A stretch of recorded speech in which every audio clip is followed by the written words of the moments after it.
आज का जो टॉपिक है जिस पर हमने बात करनी है वो टीचिंग स्ट्रेटेजीज इन लेबोरेटरी है।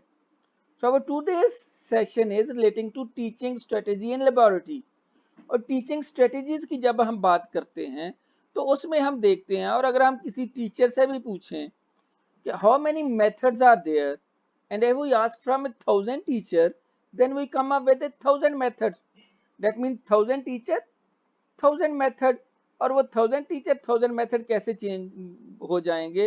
Because when you ask from a teacher, और हर टीचर से जब आप पूछोगे कि उसका स्टाइल ऑफ टीचिंग, उसका एक्ट ऑफ टीचिंग, उसकी आर्ट ऑफ टीचिंग किस तरह से है, तो हर टीचर का स्टाइल ऑफ टीचिंग दूसरे से मुख्तलिफ होगा। तो जब उसका स्टाइल ऑफ टीचिंग और एक्ट ऑफ टीचिंग मुख्तलिफ होगा तो फिर उसका मेथड ऑफ टीचिंग भी बदल जाएगा। तो जब हम मेथड्स को देखते हैं, टेक्निक्स को देखते हैं, अप्रोचेस को देखते हैं, प्रिंसिपल्स को देखते हैं, तो ये सारी की सारी कहीं ना कहीं हम हमें इंटरचेंजेबली साइमल्टेनियसली एक ही जगह पर अल्टरनेटिवली इस्तेमाल होती हुई तो नजर आती हैं, बट एक्चुअली ऐसी हैं नहीं। आपके सामने वो मैंने टर्म्स जो हैं वो पेश की, प्रिंसिपल है, अप्रोच है, स्ट्रेटेजी है, मेथड है और टेक्निक है। ये डिफरेंट जो टर्म्स हैं, what is the difference among these 5 terms? Technique, method, strategy, approach और प्रिंसिपल क्या है? एक तो हमें डिफरेंस यही इस ट्रायंगल से नजर आ रहा है, that principle is the more broader one where as technique is the more specific one.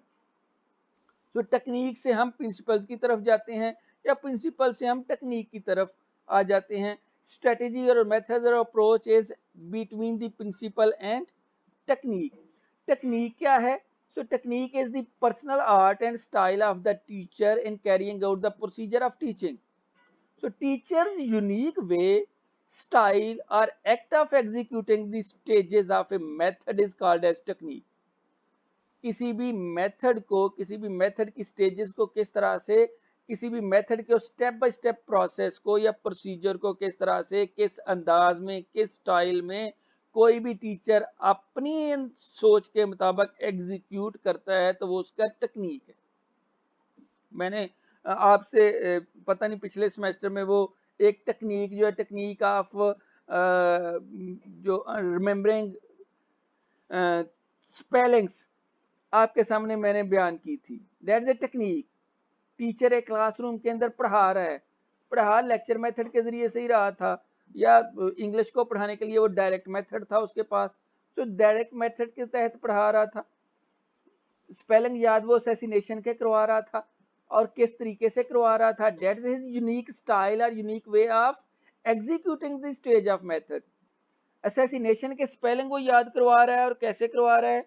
वो बच्चों को कह रहा है, बच्चे याद करो, गधा, गधे के पीछे गधा, उसके पीछे मैं, मेरे पीछे कौम। So that's is unique way और स्टाइल ऑफ एक्टिंग और executing the stages of that method. और उसने गधा, गधे के पीछे गधा, उसके पीछे मैं, मेरे पीछे कौम, उसने असेसिनेशन के स्पेलिंग याद करवा दिए। ASS, उसके पीछे फिर गधा, ASS, उसके पीछे मैं, दैट इज आई, और उसके पीछे कौम, that is nation, NATION। Assassination के स्पेलिंग बन गए।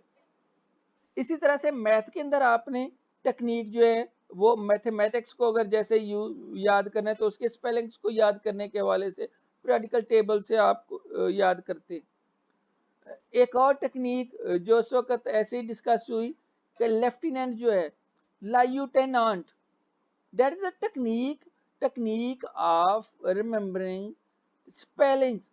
तो ये हर एक बंदे का, हर एक टीचर का पढ़ाने का और स्टूडेंट का सीखने का, जहां पर हम टीचर का यूनिक वे ऑफ टीचिंग की बात करेंगे तो उसकी टेक्निक होगी, वहीं पर ही लर्नर्स का unique way and style of learning जब होगी तो उसकी वो उस लर्निंग टेक्निक बन जाएगी। तो जहां पर टीचिंग टेक्निक है वहीं पर ही लर्निंग भी टेक्निक के तौर पर स्टूडेंट अपने लिए इस्तेमाल करते हैं। मेथड्स क्या है? Method is a well planned step by step procedure that is directed towards desired learning outcomes and it is a series of related and progressive acts performed by a teacher and pupil to achieve the desired objectives of the lesson. So जब भी हम method को देखोगे तो method is established way और procedure of guiding the mental processes in a mastering the subject matter. तो वो method होगा। That is a procedure employ to accomplish lesson objectives जो होगा वो आपका मेथड होगा। सो टेक्निक और मेथड के बाद आ जाएगी स्ट्रेटेजी। मेथड हमने देख लिया, नो स्ट्रेटेजी क्या है? Strategy is an overall all are general designs on how the lesson will be executed or delivered. So a set of decisions on what learning activities to achieve an objective and can be substituted to methodology. तो ये general design है और long term plan of action है। जो strategy है, strategy is actually long term plan of action, और long term plan of action किस मकसद के लिए की जाती है? That is a long-term plan of action designed to achieve long-term or overall aims. इसी तरह से हम कह सकते हैं strategy is what we broadly intend to do to reach our long-term goals or objectives. So overall design जो है, that is the overall design, that is what actually tend to do to reach on to long-term goals. So tend to do जो है, that is your general design, and through that general design you actually want to reach your aims or reach to your predetermined objectives. How the lesson will be executed? So execution of lesson is actually reaching on to your objectives. Approach क्या होगी? और ये strategy को कहीं ना कहीं हम substitute के तौर पर इस्तेमाल करते हैं। जैसे मैंने कहा कि मेथड अपनी जगह है, मैं लेक्चर मेथड के जरिए से पढ़ा रहा हूँ या मैं ह्यूरिस्टिक मेथड के जरिए से पढ़ा रहा हूँ। ह्यूरिस्टिक मेथड इंकशाफी जो साइंस के लिए ज्यादातर इस्तेमाल होता है क्रिटिकल थिंकिंग डेवलप करने के हवाले से, जिसको हम प्रॉब्लम सॉल्विंग मेथड भी कह सकते हैं। मैं प्रॉब्लम सॉल्विंग मेथड के जरिए से पढ़ा रहा हूँ और प्रॉब्लम सॉल्विंग मेथड के अंदर मैं एक्टिविटी मेथड को ले आता हूँ, या प्रॉब्लम सॉल्विंग मेथड के अंदर मैं डिस्कशन मेथड को ले आता हूँ, या प्रॉब्लम सॉल्विंग मेथड के अंदर मैं रोल प्लेइंग को ले आता हूँ, या प्रॉब्लम सॉल्विंग मेथड के अंदर मैं लेबोरेटरी मेथड को ले आता हूँ। सो प्रॉब्लम सॉल्विंग मेथड के अंदर जब मैं एक्टिविटी मेथड को या हेरिस्टिक मेथड को या जो लेबोरेटरी मेथड है, जब इसको मैं लेकर आऊंगा तो फिर ये मेथड स्ट्रेटेजी बन जाएंगे। तो कहीं ना कहीं हम इसको जो सब्स्टिट्यूट के तौर पर इस्तेमाल करते हैं, बट वहीं पर ही किसी दूसरी जगह पर लेबोरेटरी मेथड होगा और लेबोरेटरी मेथड के साथ जो एक्टिविटी है, जो डिस्कशन है, वो इंस्ट्रक्शन स्ट्रेटेजी के तौर पर इस्तेमाल हो रहा होगा। सो अप्रोच क्या है? Approach is a set of correlative assumptions or viewpoints dealing with the nature of teaching and learning. Nature of teaching and learning के साथ जिसका ताल्लुक है, नेचर ऑफ टीचिंग क्या है? ये टीचर सेंटर्ड अप्रोच है या लर्नर सेंटर्ड अप्रोच है? सो क्या ये जो ऑटोक्रेटिक स्टाइल ऑफ टीचिंग हो रही है या लर्नर स्टाइल ऑफ टीचिंग हो रही है? क्या ये इंडिविजुअलाइज्ड इंस्ट्रक्शन हो रही है जहां पे सेल्फ लर्निंग हो रही है, या लर्निंग बाय टीचर हो रही है? सो एक जगह पर सेल्फ लर्निंग हो रही होगी। सो सेल्फ लर्निंग के लिए जो नेचर ऑफ लर्निंग होगी, that is the self learning, that mean कि वहां पर लर्नर सेंटर्ड अप्रोच है। और जहां पर जो एक नेचर ऑफ टीचिंग हो रही होगी, वो नेचर ऑफ टीचिंग क्या है? वहां पे ऑटोक्रेटिक स्टाइल ऑफ टीचिंग है, तो वो नेचर ऑफ टीचिंग जो है वो टीचर सेंटर्ड अप्रोच के तहत होगी। So correct correlative assumptions are viewpoints dealing with the either nature of teaching or nature of learning जो होंगे वो अप्रोचेज होंगी। अप्रोच हमारे यहाँ टीचर सेंटर्ड अप्रोच है जिसके तहत मेथड्स और स्ट्रेटजीज हैं। दूसरी तरफ लर्नर सेंटर्ड अप्रोच है जिसके तहत मेथड्स और स्ट्रेटजीज हैं। तीसरी जगह पर एक और अप्रोच आ गई, computer mediated approach. So computer mediated approach है जिसके जरिए से कंप्यूटर CAI जो है, CI को कभी हम लर्नर सेंटर्ड अप्रोच में डालते थे, लेकिन अब कंप्यूटर मीडिएटेड अप्रोच आ गई। एक और आ गई डिजिटल लर्निंग अप्रोच है, डिजिटल मीडिया अप्रोच है। सो डिजिटल मीडिया अब इस्तेमाल हो रहा है, सो टेक्नोलॉजी को अब आप इस्तेमाल लेगा। IT अप्रोच आ गई। सो जहां कहीं टीचर सेंटर्ड अप्रोच होती थी या लर्नर सेंटर्ड अप्रोच होती थी, वहां उससे निकल के हम इन दो अप्रोचेस से निकल के वहां पर technology based, IT approach based, digital based approaches भी आ गई कि जिनके ज़रिए से हम आगे कुछ मेथड्स वहाँ से इवॉल्व किए हुए और उन मेथड्स के तहत फिर हम जो पढ़ा रहे हैं और उन मेथड्स को हम एज ए इंस्ट्रक्शन स्ट्रेटजीज अपनी टीचिंग के दौरान इस्तेमाल कर रहे हैं। प्रिंसिपल क्या है? So principle is a general of fundamental law, doctrine और assumptions, ए प्राइमरी सोर्स और ओरिजिन, रूल्स और कोड ऑफ कंडक्ट हैं। सो बुनियादी तौर पर प्रिंसिपल होंगे, उन प्रिंसिपल से, प्रिंसिपल क्या है? That's a code of conduct. Primary source है, प्राइमरी सोर्स या फंडामेंटल लॉ है, फंडामेंटल लॉ क्या है? That is related to your learning, learning के हवाले से कुछ असूल हैं। उन असूलों ज़वाबत को सामने रखते हुए क्या हमें टीचर सेंटर्ड अप्रोच की तरफ जाना चाहिए या लर्नर सेंटर्ड अप्रोच की तरफ जाना चाहिए? वो लॉ तो नहीं बदल सकते। लॉ ऑफ रेडीनेस अपनी जगह पे है, लॉ ऑफ एक्सरसाइज अपनी जगह पे है, लॉ ऑफ इफेक्ट अपनी जगह पे है।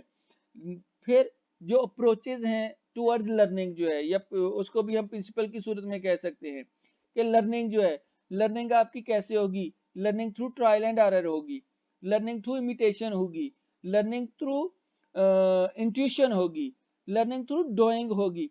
अब ये सारे जो कहीं ना कहीं प्रिंसिपल्स दिए हुए हैं, इन सारे प्रिंसिपल को सामने रखते हुए फिर आपको कोई ना कोई अप्रोच को अख्तियार करना पड़ेगा और उस अप्रोच में से फिर आपको मेथड्स आइडेंटिफाई करने पड़ेंगे और उन मेथड्स को लेते हुए फिर आपको एक मेथड के साथ दूसरे मेथड को एज ए स्ट्रेटजी इस्तेमाल करना पड़ेगा, so that you can achieve your objectives in an effective way, in easiest way, in a more comfortable way, और स्टूडेंट्स जो हैं उनकी लर्निंग बेहतर अंदाज में हो जाए, आप अपने ऑब्जेक्टिव्स को बेहतर तौर पर हासिल कर पाओ। और जब आप ऑब्जेक्टिव्स को हासिल करोगे दैट मीन आपकी जो टीचिंग है वो इफेक्टिव हो गई, स्टूडेंट्स की लर्निंग इफेक्टिव हो गई और उसके साथ साथ फिर आप स्ट्रेटजीज भी इस्तेमाल करोगे।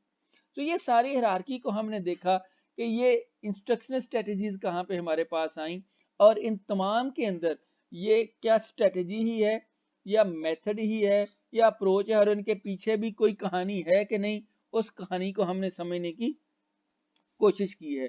सो visualisation, cooperative learning, inquiry based instruction, ये भी हम कहीं ना कहीं अपनी इंस्ट्रक्शनल स्ट्रेटजीज के अंदर जो है वो इस्तेमाल करते हैं। कोऑपरेटिव लर्निंग भी इंस्ट्रक्शन स्ट्रेटजीज की सूरत में इंक्वायरी बेस्ड है, विजुअलाइजेशन है इससे हट के फिर जो क्वेश्चन आंसरिंग की सूरत में है और जो लेबॉर्ट्री के हवाले से चंद एक हैं वो भी हम आगे फर्दर डिस्कस करेंगे कि कौन कौन सी स्ट्रेटजीज हैं जो हम इस्तेमाल करते हैं। तो अगेन टीचिंग स्ट्रेटजीज के ऊपर हम फोकस करते हुए टीचिंग स्ट्रेटजी क्या होती है? So teaching strategy are the techniques used for successfully teaching a concept to a group of students. तो successfully teaching a concept to a group of students, ऐसी टेक्निक जो हम ग्रुप ऑफ स्टूडेंट्स को कोई concept पढ़ाने के लिए कामयाबी के साथ इस्तेमाल करते हैं, that is teaching strategy. It is a process by which an instructional module, instructional phase or an entire course is delivered. So long term plan of action होता है for the achievement of your desired learning outcomes. So teaching strategies are combination of instructional methods, learning activities and materials that actively engage students in learning process and appropriately reflect both learning goals and students developmental needs. तो दोनों काम आपकी teaching strategies के जरिए से हो रहे हैं कि आप उसके अंदर जो मेथड्स को इस्तेमाल करते हुए लर्निंग एक्टिविटीज के जरिए से मटेरियल्स को बच्चों तक या लर्नर्स तक पहुंचाते हुए बच्चों को एक्टिवली एंगेज करते हुए लर्निंग प्रोसेस के अंदर उनके अंदर जो लर्निंग है वो भी आप कर पा रहे हो और उसके साथ जो स्टूडेंट्स की नीड्स हैं उनको भी पूरा कर रहे हो। That is actually holistic development of the learners also. And teaching strategies are the techniques teachers use to help students become independent strategic learners. Teaching strategy कहीं ना कहीं तालिब इल्म को इंडिपेंडेंट स्ट्रेटेजिक लर्नर बनाने के हवाले से मदद देगी। स्ट्रेटजी की जब स्टूडेंट्स की लर्निंग बेहतर अंदाज में हो पाएगी, स्टूडेंट्स लेसन को कंप्रीहेंड आसानी से कर पाएंगे, तो फिर वो इंडिपेंडेंट लर्निंग की तरफ चले जाएंगे, इंडिपेंडेंट लर्नर्स बन जाएंगे। फिर उनको दूसरों की उस तरह से हेल्प की ज़रूरत कम पड़ेगी। हर मुकाम पर, हर सब्जेक्ट, हर कंटेंट के हवाले से वो फिर इंडिपेंडेंट हो जाएंगे और दूसरों के ऊपर इन्हिसार कम करेंगे। तो वो कंट्रीब्यूटर के अंदाज में वो पैरासाइट जो है, पैरासाइट वाला जो आंसर है उनके अंदर से खत्म हो जाएगा। हम अभी तक अपने बच्चों को पैरासाइट्स बना रहे हैं, वो इन्हिसार करने वाले हैं, वो दूसरों के ऊपर लड़ने के हवाले से इन्हिसार करते हैं। जहां पे उनको मसला पेश आता है वो भागम भाग आते हैं। सो उनको ये पैरासाइट वाला जो है, जो दूसरों के ऊपर इन्हिसार करने वाला जो एक उनके अंदर फंक्शन डेवलप हो गया, उस फंक्शन को खत्म करना भी एक ऑब्जेक्टिव है। और टीचर जो है वो इफेक्टिव टीचिंग स्ट्रेटजीज के जरिए से इसको खत्म कर सकता है। So effective teaching strategy help to engage students in learning. तीन बुनियादी काम वो कर सकेगा। Effective teaching strategy help to engage students in learning, develop critical thinking skills and keep students on task। जब आपकी टीचिंग स्ट्रेटजी इस्तेमाल हो रही है, सो मेथड के साथ जब आप टीचिंग स्ट्रेटजी इस्तेमाल कर रहे हो, तो स्ट्रेटजी का बुनियादी मकसद स्टूडेंट को ट्रैक के ऊपर रखना है, स्टूडेंट्स को डायरेक्शनल रखना है। ऑन टास्क और डायरेक्शनल का क्या मकसद है? Towards the achievement of objectives है, towards the achievement of learning outcomes है। So long term plan of action के लिए that is actually tend to do towards the achievement of your predetermined objectives, that is what the task is.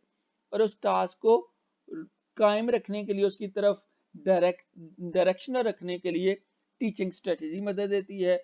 साथ में critical thinking इसके जरिए से पैदा होगी। जब आप साथ में विजुअलाइजेशन इस्तेमाल करोगे, जब आप इंक्वायरी बेस्ड इंस्ट्रक्शन इस्तेमाल करोगे, जब आप क्वेश्चन आंसरिंग करोगे, जब आप डिस्कशंस करोगे, तो ये सारी टेक्निक्स जो है ये क्रिटिकल थिंकिंग स्किल्स को डेवलप करेंगी और इसी तरह से स्टूडेंट्स को लर्निंग के अंदर, स्टूडेंट्स को ताल्लुम के अंदर एंगेज भी करेगी।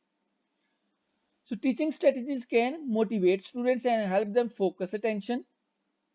जहाँ पे ये सारी स्ट्रेटजीज इस्तेमाल हो रही होंगी, तो उसके तहत जो है ये हिकमत अमलियाँ जो है, उर्दू में अगर इसको देखें स्ट्रेटजी को, तो हिकमत अमली ज्यादा वाज़ेह और क्लियर अंदाज में हमें उस कॉन्सेप्ट को समझने में मदद देती है। सो हिकमत अमली क्या होती है कि जब वक्त जरूरत हो, उस वक्त जरूरत पर दुश्मन को किस तरह से काबू करना है।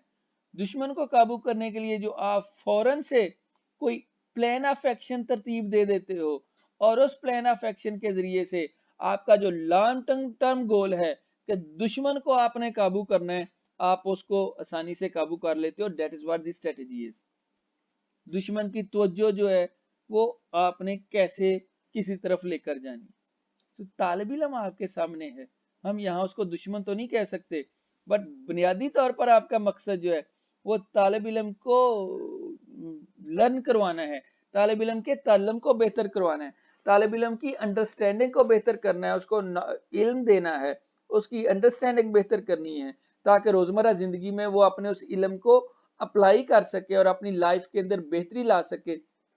ये सारा कुछ कैसे आसानी से बेहतर तौर पर हो सकेगा? जब आप टीचिंग स्ट्रेटजीज को अपनी टीचिंग का पार्ट बनाओगे और क्लासरूम के अंदर तालिब इल्मों को मोटिवेट करने के लिए और उनकी तवज्जो को हासिल करने के लिए आप इसको इस्तेमाल कर पाओगे। फिर organise information for understanding and remembering.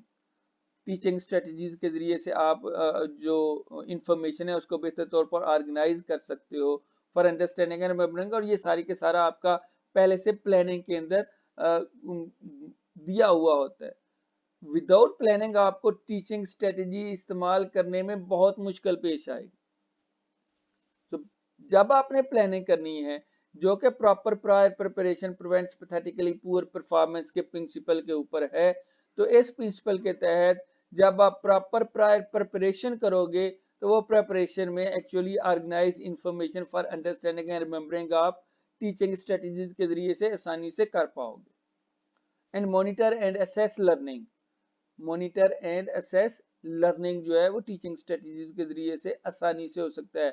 आप अपने मेथड को स्टॉप करके थ्रू इंडक्शन और introduction of a new method के जिसके जरिए से आप रैपिड फीडबैक ले सकते हैं फ्रॉम योर स्टूडेंट्स, तो उसके जरिए से आप जो लर्निंग है, जो ताल्लुम है, उसको असेस कर सकते हैं और अपनी टीचिंग को मॉनिटर भी कर सकते हैं। So teaching strategies should be directly tied to the curriculum and desired students' outcomes and finally on to classroom assessment. Strategies कौन सी हैं कि जिनका तल्लक डायरेक्टली निसाब के साथ हो, उन पहले से मुतय्यन करदा मकासद के साथ हो और फिर जो क्लासरूम के अंदर असेसमेंट के साथ हो, वो असेसमेंट जो आपकी टीचिंग को मॉनिटर कर रहा है और स्टूडेंट्स की लर्निंग को असेस कर रहा है। तो ये स्ट्रेटजीज जब हम टीचिंग स्ट्रेटजीज को क्लासरूम के अंदर इस्तेमाल करेंगे और इसके ज़रिए से हम अपनी टीचिंग को बेहतर कर पाएंगे और बेहतर करने के साथ हम अपने उन मकासद को भी हासिल कर पाएंगे। जब हम लेबॉरेटरी के अंदर आते हैं तो लेबॉरेटरी के थोड़े से हमारे गोल मुख्तलिफ हो जाते हैं। लेबॉरेटरी के अंदर learning scientific information and concepts हो रही है। लेबॉरेटरी के अंदर understanding the process of scientific inquiry हो रही है। लेबॉरेटरी के अंदर जो है वो इमेजिनेशन और क्रिएटिविटी डेवलप हो रही है। लेबॉरेटरी के अंदर टेक्निकल स्किल्स जो हैं वो सीखी जा रही है। लेबॉरेटरी के अंदर जो है प्रोफेशनल वैल्यूज जो है वो सीखी जा रही है। एज स्टूडेंट जो है एप्लीकेशन ऑफ नॉलेज और मेथड जो है वो हम लेबॉरेटरी वर्क के अंदर कर रहे हैं। लर्निंग हाउ टू कम्युनिकेट, वहां पर हम एक दूसरे के साथ कोलैबोरेटिव कोऑपरेटिवली हम काम कर रहे होते हैं। सो आपके अक्सर जो हैं जो एक्सपेरिमेंट होंगे वो आप कोलैबोरेटिवली कोऑपरेटिवली करते होंगे। सो कोलैबोरेटिव स्किल्स जो है वो आपकी इंक्रीज होती हैं। Visual happening of different processes आपके सामने हो रही होती हैं। सो जब आपकी visual happenings of different processes आपके सामने हो रही हैं तो फिर आप अपनी अंडरस्टैंडिंग को, अपनी इमेजिनेशन को, अपनी क्रिएटिविटी को उसके मुताबिक लेकर लाने की कोशिश कर रहे होते हैं। तो कुछ आपके सामने हो रही हैं, कुछ आपकी इमेजिनेशंस में हैं। Some visuals are happening in front of you, जिनको आप देख पा रहे हो, कुछ आपकी इमेजिनेशंस और क्रिएटिविटी के अंदर है। सो इमेजिनेशंस को और विजुअल हैपनिंग्स को आप दोनों को यकजा करके through blending all those things that are happening in front of you, तो आप क्रिएटिविटी की तरफ जा सकते हैं। लर्निंग टू वर्क कोऑपरेटिवली है। लर्निंग हाउ टू कम्युनिकेट, और कम्युनिकेट कैसे करने आएगा जब आप कोऑपरेटिवली काम करना सीखोगे। And develop scientific attitude, scientific attitude बहुत अहम है क्लासरूम के अंदर जो है। जब तक साइंटिफिक एटीट्यूड नहीं होगा लेबॉरेटरी वर्क नहीं हो पाएगा। सो लेबॉरेटरी वर्क जब हम गोल को देखें और ग्रो वर्क जो है that is learning to work cooperatively, that is what the goal work is, group work is. So group work के अंदर आप कोलैबोरेटिवली कोऑपरेटिवली आप जो है वो काम करना सीखोगे। और फिर इसकी कैरेक्टरिस्टिक्स क्या है? डिस्प्ले वर्किंग नॉलेज, अगर आपको आता है कुछ और फिर आप उसके मुताबिक अपने नॉलेज को आप जाहिर भी कर सकते हैं, डिमॉन्स्ट्रेट कर सकते हैं। So you can demonstrate your knowledge in a laboratory. So laboratory के अंदर डिस्प्ले वर्किंग नॉलेज आप दिखा सकते हैं। Clearly explain how to use equipment, equipment तो हैं लेकिन उस इक्विपमेंट को ऑपरेटर्स को यूज कैसे करना है। एक्सप्लेन फायर सेफ्टी इश्यूज जो हैं, तो फायर सेफ्टी इश्यूज जो है जो हमने वो मैनेजमेंट के हवाले से और स्टोरेज के हवाले से और सेफ्टी इश्यूज के हवाले से हमने देखे। Clear and appropriate instruction before and during lab, जब लैब के अंदर इंस्ट्रक्शन किस तरह से देनी है, किस तरह से इंस्ट्रक्शन लेनी है, क्लियर और अप्रोप्रिएट किस तरह से होंगी। Attentive to students needs, students needs के हवाले से है। Answer questions, offer encouragement and useful advice, जो इंकरेजमेंट यहाँ आएगी जब आप कोलैबोरेटिवली कोऑपरेटिवली वर्किंग को डिस्प्ले करोगे और जो इक्विपमेंट और ऑपरेटर्स को यूज करोगे। Give fair and consistent evaluation on all aspects of work and encourage students to become self learner.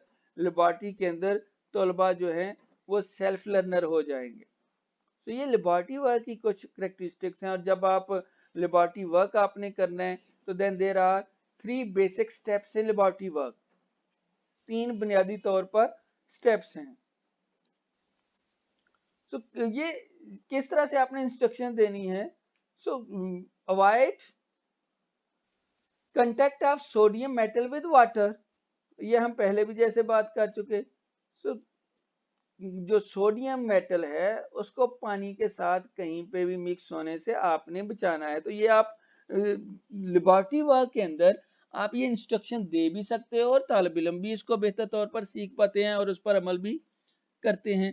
So through collaboration you can exchange ideas और experiences with each other, जिसके जरिए से आपकी communication जो है वो भी बेहतर होगी। सो you can improve your communication with the help of collaborative methods. और ये मेथड जो है कोलैबोरेशन जो है that is actually technique which is being used in laboratory work. तो इसके जरिए से हम फिर एक मेथड को इस्तेमाल करते हुए दूसरा बेनिफिट भी उठा सकते हैं। सो लेबोरेटरी वर्क के स्टेप्स क्या हैं? प्रिपरेशन है। प्रिपरेशन क्या है? इंट्रोडक्टरी स्टेप जो है, इस स्टेप के अंदर that step in this step which provides the motivation and orientation the following factors should be taken into account. And first जो फैक्टर है that is determination of laboratory work to be done. Determination है, so determination of laboratory work to be done. First step is an explanation of the problem or other work to be done. This may be called presentation. So here the teacher's opportunity to motivate the students. ये पहला है कि जहां आपने presentation की सूरत में है तो टीचर का काम है कि टीचर स्टूडेंट्स को मोटिवेट करे। But if the work is to be planned cooperatively by the students and the teacher, the first step is to determine by means of class discussion the nature of the problem or the work to be done. तो mostly teacher की तरफ से अगर वो opportunity दी गई है, teacher की तरफ से अगर वो लेबोरेटरी वर्क दिया गया है तो टीचर उसको बेहतर तौर पर आपके सामने बयान करे।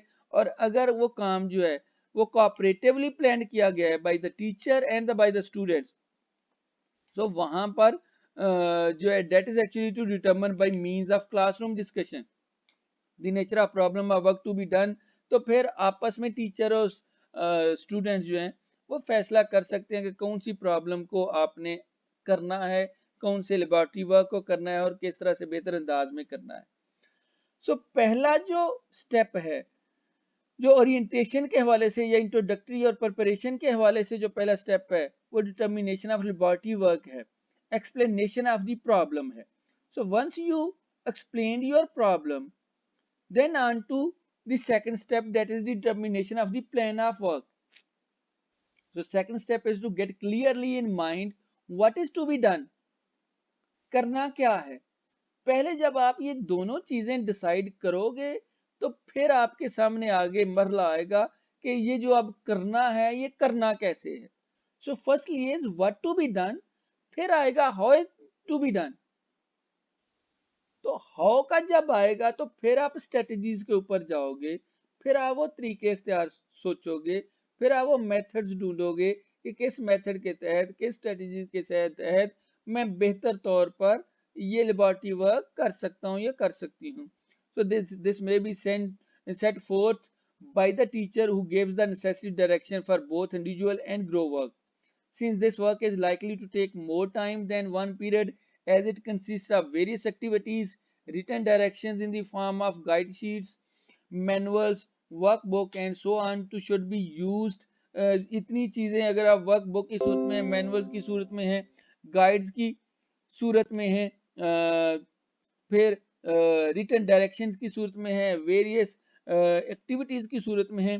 सो ये इन सारी चीजों के बारे में फिर टीचर को बेहतर तौर पर डायरेक्शन देनी है, इंडिविजुअल्स को भी और ग्रोवर को की सूरत में भी। और फिर आप कहीं जाके अपने इंट्रोडक्टरी स्टेप के बाद इस स्टेप को बेहतर तौर पर कर पाओगे। सो फर्स्टली इंट्रोडक्टरी है और इंट्रोडक्टरी के बाद सेकंड जो है that is to clearly having in mind what is to be done. और जब ये पहला स्टेप कंप्लीट हो गया तो पहले स्टेप के बाद now move on to second step which is actually actual work period. तो जब आपकी ओरिएंटेशन आपने बेहतर तौर पर बयान कर ली, आपने प्रॉब्लम आइडेंटिफाई या डिफाइन कर ली विद आइदर टीचर ने दी या थ्रू योर म्यूचुअल जो डिस्कशन है, अगर वो जो प्रोजेक्ट है वो को डेवलप्ड है विद द क्लास और द टीचर, तो उसके बाद फिर एक्चुअली वर्क पीरियड के ऊपर आ जाएगा। Laboratory activity should take the form of a supervised work period in which groups or individual have their particular work to do. So students can work individually or collaboratively or collectively on a particular problem or on a different problems. So direction must be very specific. Length of the work period should be determined by the nature of the problem and the objective. If the laboratory work occupies several days, it may be desirable to have the class meet as group each day, preferably at the beginning of the period for a discussion of the problem, progress, and to receive criticism, suggestions, or direction from the teacher. So actual work period में बाज़ औक़ात आपके जो liberty work है एक दिन के ऊपर है, कई दिन के ऊपर जा सकती है. सो दोनों सूरतों में what type of activities that needs to be done, what type of strategies that need to be done, that is in the hand of a class or with the teacher. So you can, if your laboratory work occupies several days, it may be desirable to have the class meet as a group each day, preferably at the beginning of the period for a discussion of the problem, progress, and receive criticism, suggestions, or directions from the teacher. Teacher से भी हो सकती हैं, आपकी साथी से भी हो सकती हैं, आपकी दोस्त से भी हो सकती हैं, आपकी ग्रुप से भी हो सकती हैं. And then on to the third step, which is the last one, that is the culminating activities. When the number of class have completed their laboratory work, the class should meet for discussion and organization of findings or for presentation of the results of individual work. सो एक जब हम तरीका अख्तियार करते हैं laboratory work की एक technique जो ये मेथड हम अख्तियार करते हैं, तो लेबॉर्टरी वर्क के अंदर हम जब भी कोई लेबॉर्टरी वर्क करेंगे तो वो लेबॉर्टरी वर्क 3 स्टेप्स के ऊपर फॉलो करेगा. First step is that deals with the orientation, जिसका तल्लक ओरिएंटेशन के साथ है, जिसका तल्लक प्रिपरेशन के साथ है, जिसका तल्लक इंट्रोडक्टरी स्टेप के साथ है. सो प्रिपरेशन और इंट्रोडक्टरी स्टेप्स है जिसके अंदर आप मोटिवेशन और ओरिएंटेशन देते हैं उस प्रोजेक्ट के बारे में, और उसके अंदर जो है लेबॉर्टरी वर्क किस तरह से करना है. Firstly you have to determine the laboratory work, you have to explain the problem. So first step में एक्सप्लेन द प्रॉब्लम, जो फर्स्ट स्टेप का फर्स्ट पार्ट है, और सेकंड पार्ट में clearly have in mind what to be done. और फिर दूसरा जो इसका स्टेप होगा that is actually your actual work period है, कि जहां पर आपने किसी भी सुपरविजन की सूरत में टीचर की ज़ेरे निगरानी आपको ग्रुप की सूरत में या इंडिविजुअल की सूरत में आपको वो प्रोजेक्ट करना है. Third one is the culminating activities. When you have completed your task, when you have completed your laboratory work, then the class should meet for discussion and organization of the findings or for presentation of the results of the individual work. सो कहीं जब हम discussion method को इस्तेमाल कर रहे होते हैं आम जनरल सब्जेक्ट्स के अंदर, वही तरीके को अख्तियार करते हुए कि वहां पर आप ओरिएंटेशन देते हो, एंगेज करते हो और फाइनली आप ड्राफ्ट करते हो. सो ओरिएंटेशन है, एंगेज है और फाइनल में ड्राफ्ट है. वही चीज यहाँ पे हो रही है कि ओरिएंटेशन है, एक्चुअल क्लास वर्क है, what needs to be done, how it to be done, and then on to culminating activities. Okay, when you have completed your task, now you have to meet, or the class should meet for discussions and organization of the findings or for presentation of the results of individual work. Either it is individual work or it is a group work. So class has to be together, sit together for discussion, और उसके अंदर जो भी उसके कमी है, कोई भी उसमें बेहतरी है, उसको पेश किया जा सकता है. तो टीचिंग स्ट्रेटजीज इन लेबॉर्टरी कौन कौन सी और हो सकती हैं, हमने एक यहाँ पे डिस्कस किया लेबॉर्टरी के हवाले से और लेबॉर्टरी की ही हम बात कर रहे हैं. सो फर्दर और कौन सी हैं, जब आपकी किताब को हम देखते हैं तो वहाँ 3 तरह की और स्ट्रेटजीज दी हुई हैं. One is the experimental investigation है, कंट्रोल्ड एक्सरसाइजेज हैं और सर्च प्रोजेक्ट्स हैं. सो लेबॉर्टरी के हवाले से या लेबॉर्टरी की वर्क के हवाले से जो लेबॉर्टरी स्ट्रेटजीज हैं वो 3 तरह से, मैंने यहाँ 3 से ज्यादा इसके अंदर और भी शामिल की, लेकिन किताब के हवाले से अगर हम देखें तो एक्सपेरिमेंटल इन्वेस्टिगेशन है, कंट्रोल्ड एक्सरसाइज और सर्च प्रोजेक्ट्स हैं. एक्सपेरिमेंटल इन्वेस्टिगेशन कौन सी हैं, जिसको हम एक्सपेरिमेंटल डिजाइन की सूरत में भी देख सकते हैं. So that is actually defined as longer activities normally set by the class supervisor and including elements of the choices of procedures and methods of data analysis by the student. That is set by the class supervisor, जो teacher है, teacher की तरफ से ये experimental investigation जो है वो पेश की जाती है, and including elements of the choices of procedures and methods of data analysis by the student. तो उस प्रॉब्लम को हल करने के लिए फिर स्टूडेंट्स जो हैं वो मेथड्स और प्रोसीजर्स, वो उनके पास चॉइस है कि कौन सा मेथड और प्रोसीजर वो इस्तेमाल करते हैं, so that data analysis may be made. So this type of practical work may well extend over several laboratory periods. जहाँ ये experimental investigation जो है ये longer period के लिए होती है, it requires more time, energy and resources than the controlled and research projects. तो यहाँ पर एक से ज्यादा period, several laboratory periods require हैं। इसी तरह से this strategy the strategies in this category are well suited to the development of investigational skills such as using literature and aspects of experimental design and planning. So इस strategy की जब हम बात करते हैं, जब आप एक्सपेरिमेंटल इन्वेस्टिगेशन की बात करते हैं, तो एक्सपेरिमेंटल इन्वेस्टिगेशन जो है वो एक्सपेरिमेंटल डिजाइन और प्लानिंग के ऊपर बेस करती है, जैसे इसके नाम से जाहिर है। So using different aspects of experimental design and planning, जब हम सोशल साइंसेज के अंदर वैसे बात करते हैं तो एक्सपेरिमेंटल डिजाइन जो है वो ट्रू एक्सपेरिमेंटल डिजाइन होता है, कज़ाई एक्सपेरिमेंटल डिजाइन होता है, ट्रू होता है, एक्सपेरिमेंटल डिजाइन होता है और कज़ाई एक्सपेरिमेंटल डिजाइन होता है। सो ये आगे फिर फर्दर हर एक की टाइप्स हैं, ट्रू एक्सपेरिमेंटल डिजाइन कौन सा है, कज़ाई एक्सपेरिमेंटल डिजाइन कौन सा है। इसके आगे फिर डिजाइन होंगे, वो आपको देखना है कि आपकी प्रॉब्लम किस तरह से। सो प्रॉब्लम को देखते हुए, प्रॉब्लम के एलिमेंट्स को देखते हुए, then you have a choice of selecting the procedure and methods of data analysis. और वो डाटा एनालिसिस आपके उस एक्सपेरिमेंटल इन्वेस्टिगेशन के ऊपर बेस कर रहा होगा।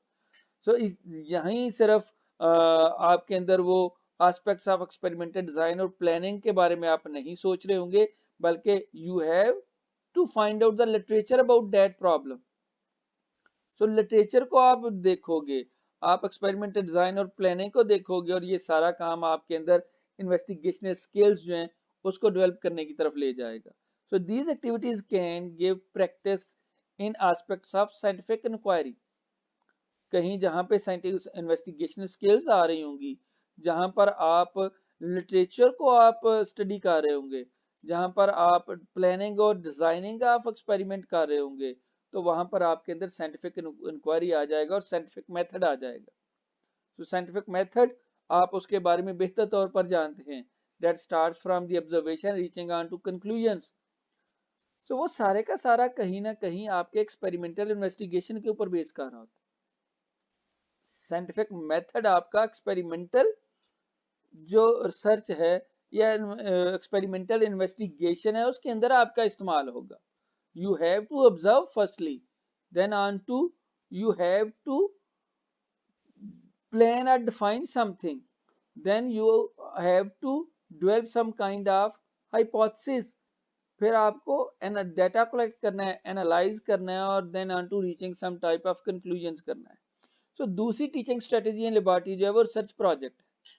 सो रिसर्च प्रोजेक्ट क्या है जी? That is significant pieces of work that may occupy the practical sessions for a term, semester or even 1 or 2 years of undergraduate courses. Research projects आपने भी किए होंगे अपनी जो पोस्ट ग्रेजुएट के अंदर। So research projects are significant pieces of work that may occupy the practical sessions for a term, semester or even 1 or 2 years of an undergraduate courses. A problem which is original or novelistic is usually defined by a staff member or research group, then selected by a student and thereafter pursued on a consultative basis between the students and the research project supervisor. So कोई भी project, कोई भी topic, कोई भी well defined जो area है या problem जो है वो आप लोगों के सामने पेश की जाती है। प्रॉब्लम विच इज ओरिजिनली ये नॉवेलिटिक या नॉवेल्टी के अंदाज में होती है। एक सिचुएशन सिनारियो पेश किया जाता है and that situation and scenario is actually related to your daily life problem, जो आपकी रोजमर्रा जिंदगी से मुतल्लिका मसाइल के बारे में वो सिचुएशन और सिनारियो होती है जो कि आपके सामने टीचर्स की तरफ से या रिसर्च ग्रुप की तरफ से पेश किया जाता है और फिर स्टूडेंट्स उसको सिलेक्ट करते हैं और फिर सुपरवाइजर के साथ कंसल्टेटिव अंदाज में आगे बढ़ते हुए उस सिचुएशन और सिनारियो का सलूशन ढूंढा जाता है। That is a research project. And the third one is controlled exercise. Controlled exercises are defined as activities which are wholly devised by the staff and can be completed by students in 1 or 2 laboratory periods. So controlled जो होती हैं, जब आप experimental investigation और दूसरी तरफ controlled exercise को देखोगे तो आपको दोनों में फर्क क्लियर हो जाएगा इनके नामों से। controlled mean कि it is somewhat controlled. So strategies in these categories are well suited to the development of fundamental skills and techniques that can be well specified and practiced to give a high degree of competence. तो तीनों, एक हमने देखी जो experimental investigations के हवाले से strategy है, दूसरी रिसर्च प्रोजेक्ट के हवाले से स्ट्रेटजी है और तीसरी कंट्रोल्ड एक्सपेरिमेंट या कंट्रोल्ड एक्सरसाइजेस के हवाले से स्ट्रेटजी है। और तीनों को हम फर्दर एग्जांपल्स के अंदाज में देखने की कोशिश करते हैं। So पहली experimental investigation. The term is used to cover a wide variety of teaching methods which foster deep approaches to study by encouraging students to take personal initiatives in the performance of the exercise. So the term is used to cover a wide variety of teaching methods which foster deep approaches to study by encouraging students to take personal initiatives. So experimental investigation actually takes the learners towards taking personal initiatives in the performance of the exercise or in the solving of the problem. So this might range from experimental design, choice of variables for investigation, choice of materials or methods, choice of methods of data analysis, through a choice of problems for investigation. So you have a choice either to select the experimental design, choice of variable which are going to be investigated, choice of materials or methods, choice of methods of data analysis. So जैसे आपका experimental design मुख्तलिफ हो जाएगा उसी तरह से आपका data analysis मुख्तलिफ हो जाएगा। और ये experimental design कैसे मुख्तलिफ होगा, जब आपकी choice of problem for investigation मुख्तलिफ होगी। So problems के ऊपर आपका experimental design बेस करेगा, एक्सपेरिमेंटल डिजाइन के ऊपर आपका एनालिसिस बेस करेगा। इवन जब आपने प्रॉब्लम को इन्वेस्टिगेट किया या प्रॉब्लम को सिलेक्ट किया या choice of the problem for investigation आपकी वो चॉइस हुई और आपने प्रॉब्लम को फॉर इन्वेस्टिगेशन जो सिलेक्ट किया, तो फिर आपके उस प्रॉब्लम से रिलेटेड वेरिएबल्स डिफरेंट होंगे। सो वेरिएबल्स जब डिफरेंट होंगे तो फिर आपके जो एक्सपेरिमेंटल डिजाइन है वो मुख्तलिफ हो जाएंगे। जब एक्सपेरिमेंटल डिजाइन मुख्तलिफ हो जाएंगे तो आपका डाटा एनालिसिस मुख्तलिफ हो जाएगा और on the basis of data analysis फिर आप किसी ना किसी नतीजे पर पहुंचेंगे। So experimental investigation can be more और लेस स्ट्रक्चर्ड। तो जहां पर कंट्रोल्ड है तो कंट्रोल तो सही मानों में स्ट्रक्चर्ड होता है, experimental investigation can be more और less structured but more structured than less structured. ये स्ट्रक्चर्ड इन्वेस्टिगेशन की सूरत में ज्यादा ही होता है। So structured investigation retains teacher control of materials or methods whilst giving students an opportunity for inquiry, whereas unstructured investigation retains teacher control of the aim but allows students to plan the material and methods.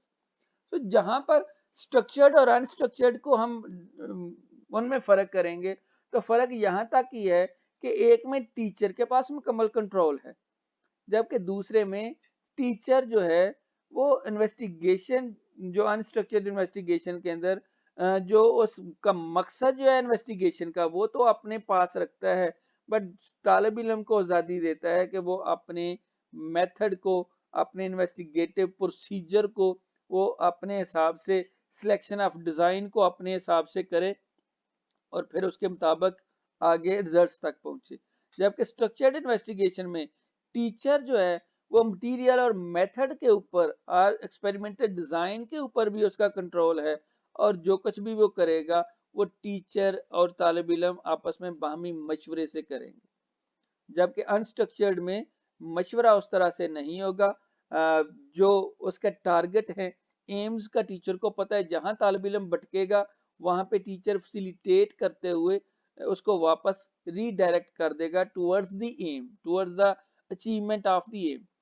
इसके advantages क्या हैं? Allow students to practise skills of scientific inquiry such as planning part of all of an experiment. So practice, जो scientific inquiry की जो practice है, that can be better done in experimental investigation. Provision of a good motivational context. तो वहीं पर ही जब तालिब इल्म ने करना है काम, चाहे वो स्ट्रक्चर्ड अंदाज में हो या अनस्ट्रक्चर्ड अंदाज में, तालिब इल्म को काम करना ही है। So it provides a good motivational context for the learner कि वो एक्सपेरिमेंटल इन्वेस्टिगेशन के जरिए से अपने एम और मकसद को बेहतर तौर पर हासिल कर सकते हैं। So planning requires students to invest some personal initiatives and a sense of ownership, and an initiative is likely to be motivating. So sense of ownership होता है, मेरा प्रोजेक्ट, ये मेरा प्रोजेक्ट है। और इवन अगर बाद में भी कभी गए हो और लेबोरेटरी के अंदर आपका वो प्रोजेक्ट पड़ा हुआ है, तो आप फौरन से एंटर होते वक्त सबसे पहले आप अपनी उस प्रोजेक्ट के पास जाओगे, वो जिस कॉर्नर में पड़ा हुआ है आप उस कॉर्नर के अंदर पास जाओगे, जो आपको सेंस ऑफ ओनरशिप दे रहा है। Second one is independent learning. Project work और एक्सपेरिमेंटल इन्वेस्टिगेशन जो है, ये ऐसी क्वालिटीज हैं जो तालिब इल्म के अंदर डेवलप करता है।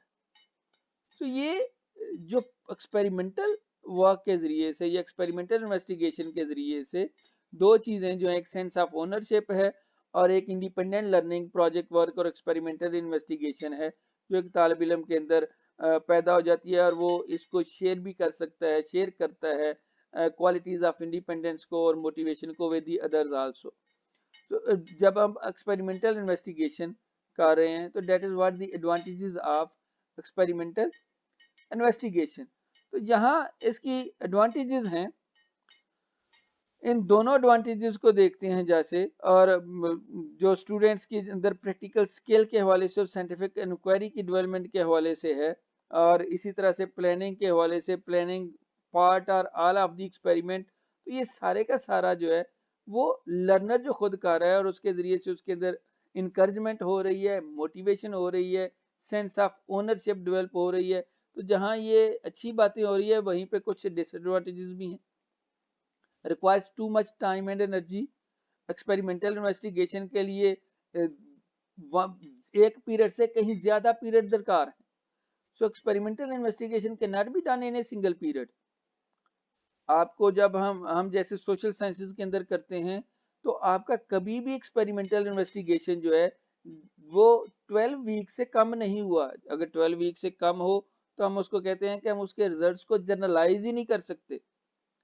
the results of the experiment which is below than 12 weeks, हम उनके रिजल्ट्स को जनरलाइज नहीं कर सकते। और जब आप साइंटिफिक एक्सपेरिमेंट कर रहे हो, लेबोरेटरी के अंदर एक्सपेरिमेंट हो रहा है, और जब ऐसा एक्सपेरिमेंट हो रहा है जिसका तल्लुक साइंस के साथ है, तो ऐसे एक्सपेरिमेंटल इन्वेस्टिगेशन में फिर 1 2 4 नहीं, फिर आपको 12 वीक्स नहीं बल्कि आपको कहीं ज्यादा वीक्स जो है वो लगाने पड़ेंगे, इवन मोर देन जो 3 मंथ्स जो हैं, इवन 6 मंथ और 9 मंथ तक आपको जाना पड़ेगा।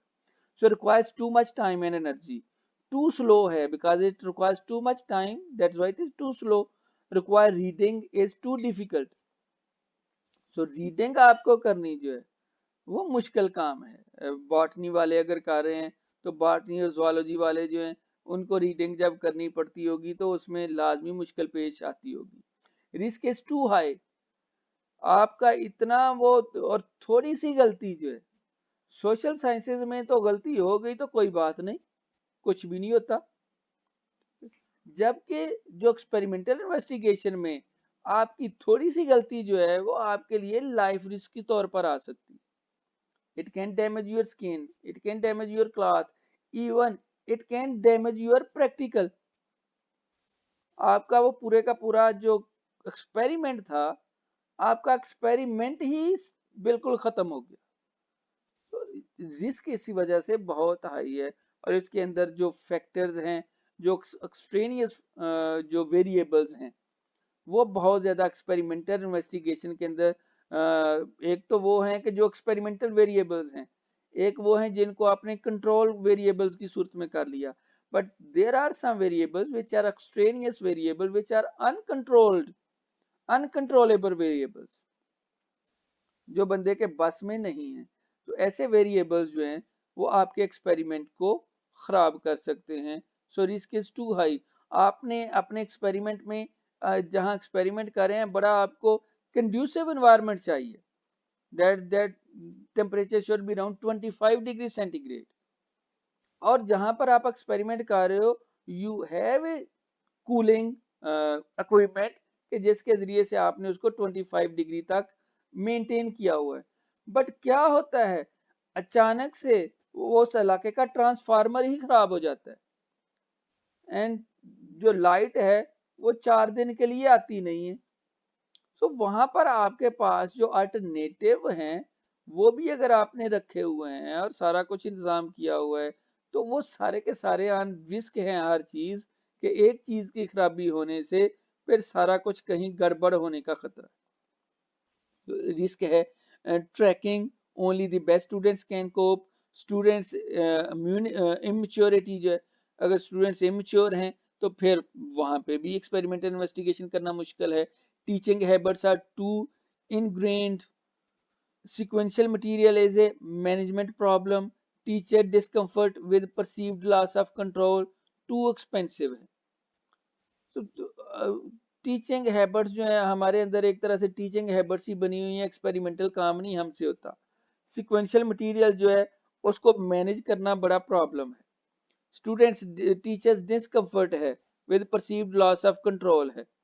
टीचर कहेगा मैं इनको दे दिया और ये सारे ऐसे इल मैनर्ड अनडिसिप्लिन्ड स्टूडेंट हैं, मेरे से यहाँ पे ये प्रैक्टिकल करवाना इनके लिए मुश्किल है, मैं नहीं ये करवा सकता। सो ये कुछ इसके डिसएडवांटेजेस भी हैं। एक्सपेरिमेंटल इन्वेस्टिगेशन की एक एग्जांपल आपके सामने दी है। How do polymers behave under different conditions. आप इसका जवाब ज्यादा बेहतर अंदाज में दे सकेंगे सारे लोग। How do polymers behave under different conditions? In this investigation, the students are given a series of different polymers.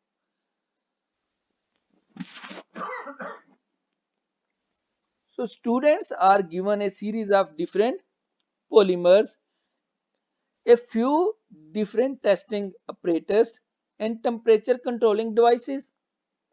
और होगा क्या इसमें, the students are then asked to design an experiment which will explore the viscoelastic properties of polymers. So there are many different possibilities, including producing a stress strain plot at different strain rates or temperature, or by exploring stress relaxation, and these possibilities use the same basic equipment as before. So each student then produce a different piece of work. There can be no copying, and each feel as if they have done something useful. So there is no right answer, but a feeling of having discovered what the concept of viscoelasticity is all about. It can be related to a real life issue such as investigating the properties of a polymer for use in skies, which need to be used at different strains, rates and temperature. तो यहाँ पे experimental investigation की वो जो polymer है, वो ऐसी जो पॉलीमर क्या होगा, आप इसको बेहतर तौर पर डिफाइन भी कर पाओगे। That is actually the chains of molecules. किसी भी एलिमेंट के अंदर, किसी भी मैटर के अंदर जो चेन्स ऑफ मॉलिक्यूल्स का जो एक तरतीब हो, उसके तहत जो वो मटेरियल आपके पास हो, that is called as polymers. So फिर उसको जब आप इस्तेमाल करते हो और वो ऐसा मटेरियल के जो विस्कोलास्टिक प्रॉपर्टीज का हमल पॉलीमर है, जब आप उसको देखते हो तो उसको जब आप टेम्परेचर देते हो तो उसके अंदर स्ट्रेस और स्ट्रेन किस तरह से आते हैं, इसके ऊपर एक्सपेरिमेंटल इन्वेस्टिगेशन। तो ये एक तरीका है। और इसी को जब आप पॉलीमर को आप देखोगे define in different conditions with controlled investigation, तो फिर किसी और अंदाज में होगा। सो माइक्रो मालिक्यूल्स जो हैं पॉलीमर्स का तलक जो है, और माइक्रो मालिक्यूल्स कहाँ होंगे, वो माइक्रो मालिक्यूल्स की एक चेन होगी इन डेट सब्सटेंस किसी भी मटेरियल के अंदर। तो उस हवाले से जो मटेरियल होगा डेट्स पॉलीमर, और यहाँ जो which will explore the viscoelastic properties of a polymer जो है उसकी बात हो रही। ये हम एक्सपेरिमेंटल इन्वेस्टिगेशन के अंदर देखा how do polymers behave under different conditions. और फिर इसी चीज को जब हम दूसरी तरह से लेकर जाएंगे जो कंट्रोल्ड एक्सरसाइज के अंदर, so controlled exercise are characterised by detailed experimental procedure help effectively in familiarizing with the materials of science such as laboratory equipments and apparatus, chemicals and living organisms. So controlled exercise is used to provide concrete experiment of abstract concepts. The students can measure some effects or observe an event and then make calculations to draw conclusions. जब हम controlled exercise की बात करेंगे, so controlled exercise are characterized by detailed experimental procedures. और जब आप detailed experimental procedures के हवाले से देखेंगे तो इसके कुछ स्टेप्स हैं। Introduction to the experiment through some form of pre laboratory activities. So introduction of experiment through some form of pre-laboratory activities. Then carrying out experiment by following a well-defined written procedure. Carrying out the experiment by following well-defined written procedure. Writing up the experiment and submitting the report for assessment. The example may be an experimental procedure with no explicitly stated aims. The example may have been used by its author for a different purpose from the one proposed by its adopter. So these are the steps, and finally the absence of any objective makes it difficult for the students who may read the experiment for the first time immediately prior to commencing the laboratory work to realize what is going on. Yet because the procedure is so clearly detailed, the students is able to complete the exercise and achieve a result. तो controlled exercise में हम देखते हैं कि वहां पर जो भी एक्सपेरिमेंट है, डिटेल्ड एक्सपेरिमेंट के बारे में इंट्रोडक्शन तो दी जाती है, some form of pre laboratory activities जो है वो बताई जाती हैं। Carrying out the experiment by following a well defined written procedure तो होता है, बट अगेन उसके अंदर जो है जो सबसे बड़ी चीज है that is the absence of any objective make it difficult for the student who may read the experiment for the first time immediately prior to the commencing of the laboratory work to realize what is going on. लेकिन क्योंकि because the procedure is so clearly detailed, the students is able to complete the exercise and achieve the result. तो पहले से थोड़ा सा ये मुश्किल काम होता है जो कंट्रोल्ड एक्सरसाइज के अंदर, लेकिन इसके तहत जो है वो कंट्रोल्ड अंदाज में हम रिजल्ट्स तक पहुंच जाते हैं। इसके एडवांटेजेस क्या हैं? They can provide introductory exercise with the material and processes of a discipline, equipment, apparatus, organism, chemical as appropriate. So introductory experience पहले उस चीज के मटेरियल के बारे में दिया जाता है। In many disciplines, the whole procedure has become very well polished. So teachers who wish to use controlled exercise with their students can often locate suitable experiment in laboratory manuals from their own student days, in commercial texts and in discipline specific education journals. So जब controlled exercise की सूरत में हम कोई experiment करवाते हैं या activity करवाते हैं, तो उस सूरत में जो भी एक्सपेरिमेंट किया जाना मकसूद होता है वो एक्सपेरिमेंट पहले से उसके बारे में कंप्लीट डिटेल जो है वो हमें अवेलेबल होती है। वो अवेलेबल ऐसे भी हो सकती है कि वो कहीं ना कहीं स्टूडेंट ने पहले से किया हुआ होता है। स्टूडेंट एट एनी टाइम या teacher at any time have did that experiment by himself और हरसेल्फ आल्सो।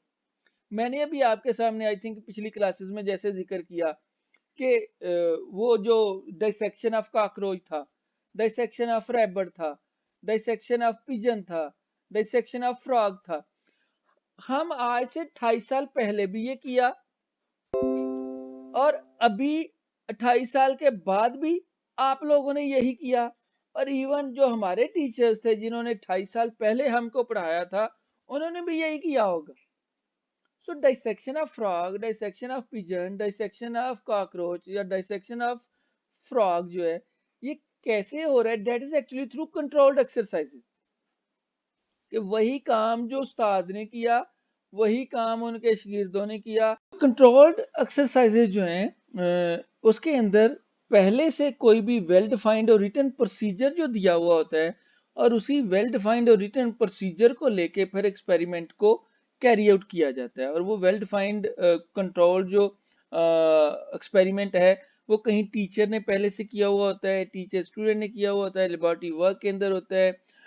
हमें कहीं ना कहीं पहले से किसी पीरियडिकल की सूरत में, किसी रिसर्च की सूरत में, किसी लेबोरेटरी वर्क की सूरत में हमें अवेलेबल भी होता है, और वहाँ से वो डिटेल्ड सूरत में जो दिया हुआ होता है, उसी प्रोसीजर को लेके हम अपने जो एक्सपेरिमेंट है उसको कैरी आउट कर सकते हैं।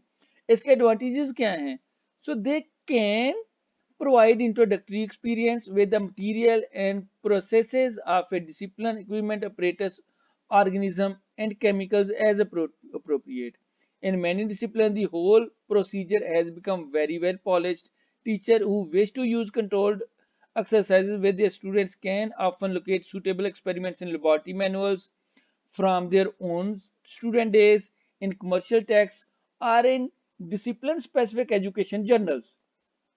तो ये डिसिप्लिन स्पेसिफिक एजुकेशन जर्नल से हम कंट्रोल्ड एक्सरसाइज के हवाले से अपने जो एक्सपेरिमेंट्स के लिए आइडिया ले सकते हैं। So for faculty a major appeal of using controlled exercise is the ease of finding them and the charm of their predictability.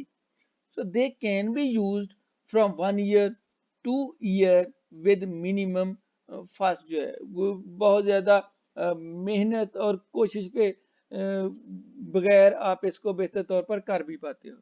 So disadvantages of controlled exercise क्या है?